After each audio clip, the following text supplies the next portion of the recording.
আসসালামু আলাইকুম, কেমন আছেন সবাই? আশা করি ভালো আছেন। টাঙ্গরের হাওরের প্রত্যেকটা ভিডিও আপনাদের সাথে শেয়ার করেছি। গত ভিডিও ছিল দুপুরের খাবার পর্যন্ত। তারপরে রেস্ট করে আমরা বিকেলে বের হয়েছিলাম নীলাদ্রি লেক দেখতে। এখানে হচ্ছে বাংলাদেশের শেষ সীমানাও আছে। তো সেখানে আমরা যাওয়ার পরে আমার বন্ধু খুব ভাব নিচ্ছিল, দেখেন লুচ্চামি আর কি। অনেকে ব্রিফিং করছিল, ভাইয়া তো ব্রিফিং করছিল। এটা হচ্ছে নোমান, এক ছোট ভাই। তা আমি আপনাদেরকে পাহাড়ের উপরে উঠে নিচের ভিউটা একটু দেখানোর চেষ্টা করছি। চারিদিকে এত পরিমাণে সবুজ পাহাড়, মনটা এমনিতেই ভরে যাচ্ছিল। মাঝে মাঝে বেড়ালে মনের প্রশান্তি আসে, মনটা রিফ্রেশমেন্ট হয়। তো পাহাড়ের উপরে উঠে আমি হচ্ছে ভিডিওটা নিচ্ছিলাম। সেই সময় অবশ্য একটু রোদ ছিল, তা আমি একটু সানগ্লাসটা পরে নিলাম। দেখেন উঁচু নিচু পাহাড়, প্রত্যেকটা পাহাড়ের গায়ে সবুজ ঘাস লেগে আছে, দেখেই ভালো লাগছিল। তারপরে সেখান থেকে একটু দূর বলতে 5 থেকে 6 কিলোমিটার হবে, বাইক ভাড়া পাওয়া যায়। ওইখানে গেলে ঝর্ণা এবং সাদা পাথর দেখতে পাওয়া যাবে। তো সিলেটের সাদা পাথর তো অন্যরকম সুন্দর।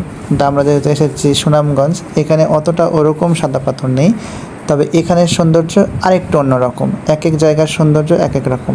আমরা বাইক ভাড়া নিয়েছিলাম, 2 জন মিলে নিয়ে চলে গেলাম এইখানে দেখতে। দেখেন, আর হ্যাঁ, এখানকার জায়গার নামগুলো অদ্ভুত অদ্ভুত নাম। এখানে অনেকে গান করছিল, আমি একটু রাখার চেষ্টা করেছি আপনাদের সাথে শেয়ার করার জন্য। আমার কিন্তু বেশ ভালো লেগেছে। সবাই এত বেশি এনজয় করছিল, এত বেশি আনন্দ করছিল। ঘুরতে যাব আর আনন্দ করব না তা তো নয়। ক্যামেরার পেছনেও একটু মজা ছিল, যেটা আপনাদের সামনে নিয়ে আসিনি, অর্থাৎ যেহেতু আমিই করেছিলাম সেই জন্য।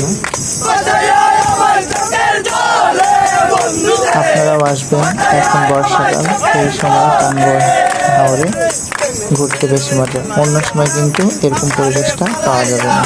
সেখানে ছোট ছোট অনেক পাথর পাওয়া গেছিল। আমি সেই পাথরটি আমার নাম লিখে নিলাম, নিকনেমটা জয়। অনেকেই লিখেছিল, সেটা দেখে আমিও লিখলাম। আমাদের এখানে ঘুরতে ঘুরতে সন্ধ্যা লেগে গেছিলো। সন্ধ্যার পরিবেশটা এরকম। আমার বন্ধু পাথর ছোড়া আমার জন্য বাজে লেগেছিল আমার সাথে, অবশ্য আমি হেরে গেছি। তো যাই হোক, এই হচ্ছে আজকের ভিডিও। পরবর্তী ভিডিও আসছে নাচ, অর্থাৎ নদীতে গিয়ে আমরা মাঝরাতে যে পরিমাণ ডান্স এবং এনজয় করেছি। সন্ধ্যার পরে যখন নৌকায় ফিরেছি, তখন আমাদের মুড়ি পার্টি ছিল এবং ডান্স ছিল। আর আজকে কিন্তু আমাদের রাতের খাবারে ছিল হাঁস। তো সবাই এক্সাইটেড ছিল। আর মুড়ি আমরা সবাই খাচ্ছিলাম। আমি কিন্তু ঘেমে গেছিলাম, কারণ মুড়ি খাওয়ার আগে আমাদের ডান্স পার্টি ছিল। সবাই একটু একটু করে নাচানাচি হয়েছে। নাচের ভিডিওটা আমি স্কিপ করেছি, এই কারণে পরবর্তী ভিডিওতে কিন্তু আমার নাচ নিয়ে আসছে। তো আমাদের ভিডিওটা কেমন লাগলো অবশ্যই জানাবেন। এর মধ্যে আমাদেরকে ডাকা হলো যে নৌকার ছাদে চলে আসেন, রাতের খাবার রেডি। এই হচ্ছে রাজহাঁসের মাংস, একটা সবজি ছিল, আলু ভর্তা ছিল, আর সালাদ তো থাকেই। সবাই আমরা মজা করে খাচ্ছিলাম আর ভিডিও নিচ্ছিলাম। দূর দিয়ে দেখেন, ওগুলো হচ্ছে ইন্ডিয়ার আলো লাইট। নদীর মাঝখানে নৌকা, চারি সাইডে আলোকিত।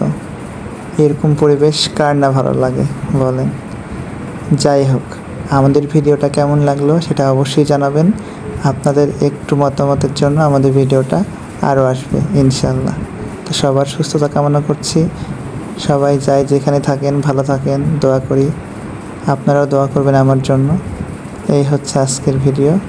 সবাই ভালো থাকবেন, লাইক কমেন্ট শেয়ার করবেন। আল্লাহ হাফেজ।